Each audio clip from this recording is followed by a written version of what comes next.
That little blue whale is quietly running underneath almost everything you use online. It reshaped how the entire internet gets built. And the company that made it, it kept almost none of the money. In 2013, a French engineer almost no one had heard of walked onto a side stage and broke software forever. He typed a few commands. Now picture what actually started up inside his laptop. A tiny computer, a little box. Hold that picture, because on the very same machine, that whole container is this. One line. Remember it, by the end, that picture won't exist. And here's the stranger part. He didn't invent any of it. Every single piece was already 30 years old. So how did 5 minutes of ancient technology break all of software? And why, after taking over the entire industry, could its maker never survive it? This is the story of the most successful failure in tech. This is KATHANIUM, the element of storage. If you have ever installed anything on a computer, you already know this feeling. You build something, on your machine it works perfectly. You send it to someone else and it detonates. A missing library, different operating system, the wrong version of something you didn't even know it needed. You think that's a small thing. It wasn't. For decades, this industry spent more time making software run somewhere than actually making it. There was even a phrase for it. 4 words every programmer has said, half as a joke, half as a confession. It works on my machine. That sentence was the enemy. And in 2013, a dying startup accidentally killed it. Now here is where almost everyone gets this story wrong. They think Docker invented the container. It did not. But the truth is stranger than that. The parts had been lying in plain sight for 30 years. Back in 1979, Unix could already lie to a program about where its files were. By the year 2000, it could fence a program off completely. In 2006, deep inside Google, 2 engineers built the last missing piece, a leash, to stop any single program from devouring a whole machine.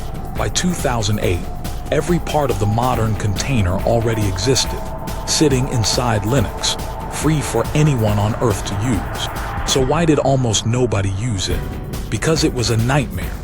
Bolting those pieces together took an expert, a lost weekend, and a very strong stomach. The power was real, but it was locked behind a door almost no one could open. That door is what our French engineer picked. Not with new technology, with a key. His name is Solomon Hykes.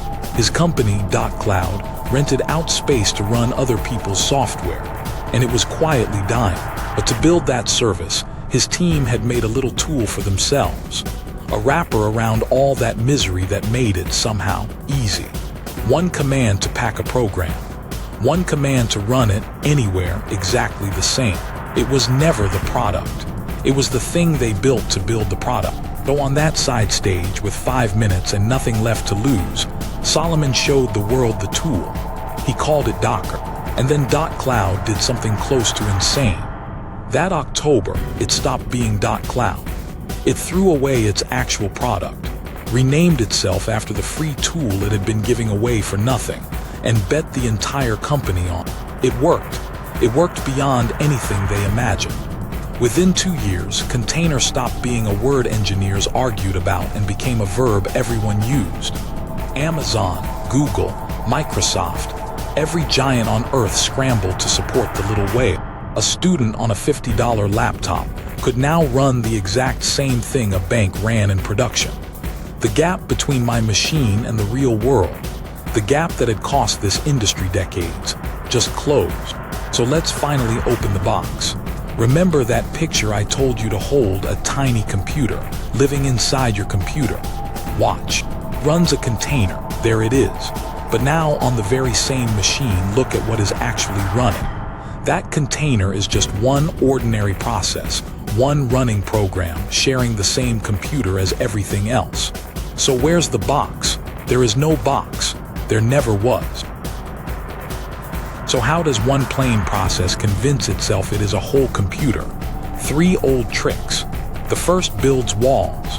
Inside, it looks around, sees only itself, and sincerely believes it is alone in the world. The second is a leash. This much memory, this much processor, and not 1 byte more. And the third, the clever one, is layers. The box is built like stacked sheets of tracing paper. Change one line of your code and only the top sheet is redrawn. Everyone shares the sheets underneath.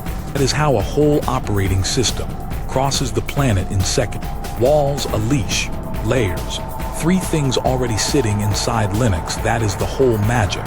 So the next time someone tells you to spin up a container, you'll know the secret. There is no container. It was always just a process, wearing a very good disguise. Docker changed computing forever. So why couldn't it make $1? Because a box is easy. Running 10,000 of them is not. When containers went everywhere, a harder question appeared: who starts them, stops them, heals them when they die, spreads them across 100 machines at 3 in the morning when the traffic spikes? That job, not the box, was the real prize. Docker built its own answer. And then the giant it had quietly borrowed from woke up. Remember that leash, built inside Google? It came from the system Google used to run itself, a system called Borg. And in 2014, Google took 15 years of running the largest computers on Earth, wrapped it up, and gave it away for free. They called it Kubernetes. It was never a fair fight. A startup side project against Google's crown jewels. Docker won the box. Google won the entire world the boxes lived in. So Docker was left holding the strangest problem in business. It had won, and it couldn't get paid. You cannot easily sell a thing you gave away, especially once your rival owns the layer above you. In 2019, it sold off its business. Solomon Hykes had already left in 2018. In 2021, it did the thing every free tool eventually does. It started charging. And the developers who had loved it felt the ground shift under them. But here is the twist that turns this from a tragedy into a triumph. In 2020, Kubernetes announced it was dropping Docker. The headlines were apocalyptic, and it meant almost nothing, because by then, the box had outgrown its maker. The format had been standardized in the open for everyone. You no longer needed Docker the company to use the thing Docker made. That is the quiet proof that an idea has completely, totally won, when it no longer needs the name that carried it. Solomon Hykes never invented the container. There was never a container to invent. He did something rarer. He took 30 years of pieces that nobody could use and made them so simple that the whole world agreed to carry them, which, if you think about it, is the exact same thing a truck driver named Malcolm McLean did in 1956, when he sealed the world's cargo into one standard steel box and made everyone stop caring what was inside, standardized the outside, and the world stops caring what's in the box. The most successful failure in tech built the single most important box in the world, and then gave it away so completely that the world forgot the name of the man who made it. Everything Docker used was already sitting inside Linux. How Linux beat the biggest company on Earth is on screen now. If this one earned it, subscribe. This is KATHANIUM.